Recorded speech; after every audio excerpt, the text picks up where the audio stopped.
Mga brothers, available na sa Shopee ang ating riding jersey at iba pang mga riding gears na ginagamit natin. Nandyan yung link sa gilid ng video. Let's go! Sa go! Mga brothers, another day, another benta dito sa Short Moto. So ngayong episode, nandito tayo ngayon sa Racal, Olongapo City Branch para mag-release sa isang Brothers on the Wheels natin nakabili ng XRE 250. Ayan na po, sineset up na nila dito. Ayan po si Kuya Ian, isa sa mga brothers natin na nakabili nitong XRE. Ayan, so chinecheck na nila ngayon yung unit. So isa po itong 250cc adventure na motor sa mga naghahanap po ng mga affordable at hindi kayo mabibitin sa pagdating sa performance. Ito yon, the XRE 250 ng Racal Autobuy. Meron na siyang presyo mga brothers na 98,000 pesos. Ayan, all LED lights, may windscreen, dual sports yung gulong, 250cc na makina. Ang gusto ko rito, carb siya. So madaling maintenance, tumirik man lang kayo sa mga bundok, hindi kayo may hirapan ayusin dahil carb siya. May kickstart, disc brake, harap at likod, upright yung muffler niya. So sa mga baha, okay na okay. Ayan, LED yung ilaw nito, no? Semi-enduro style ang dating niya, oh. Parang mga XR ng Honda. Ayan, no? O, di ba? Dual sports din yung likod, no?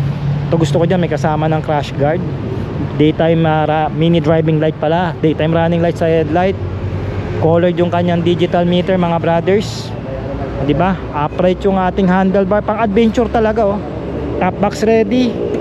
Oh, saan ka pa mga brothers, no?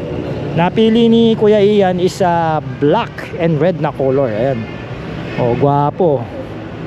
So ano niya to mga brothers, ilo-long ride niya sa mga camping, backdoor adventure, mga long ride. Ito talagang ideal gamitin, dedicated gamitin yung mga ganitong klaseng motorsiklo. Once again, may presyo 98,000 pesos. Interested kayo mag-apply ng cash or financing, PM lang kayo sa Short Moto tsaka dyan sa contact number natin.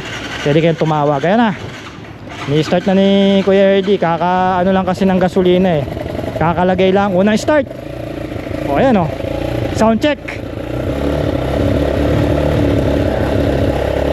O yan. Okay, so sa mga iba pang motor, merong available dito mga brothers sa Olongapo. Ito mga cruiser bike nila. Nasa harapan natin itong B-Maxter. Nakapag-release tayo nito nakaraan sa IBA. May presyo ito 189,000 pesos, no? Kung ayaw nyo na yan, may another pa sila na cruiser bike from Korea naman. Ito naman QH250, between din to. Parehas lang between. Na meron naman to yung presyo na 169,000 pesos. So, di ba? Parehas sa maangas. So, comment nyo naman dyan kung anong gusto nyo, B-Maxter o QH250. Okay? Ito yung another kulay ng XRE. Orange black naman, no? Kung ayaw nyo ng red, orange black, meron sila. Ganda rin, no? Kitang kita, kasi orange, shocking color, no? At yung pinaka affordable nilang motor pagdating sa dual sports, ito na mga Pastor 150. Ito nasa 75,000 lang ata ito mga brother, hindi ako nagkakamali. Pwede nyo itong ilabas ng cash financing, pwede, PM lang kayo. Ito yung another color ng Pastor. Ayan, blue naman ito. Alright, then yung mga 3 wheels natin dito na mga pambarangay response units, meron din sila rito. Ito yung fire response units. Then meron din silang pang garbage.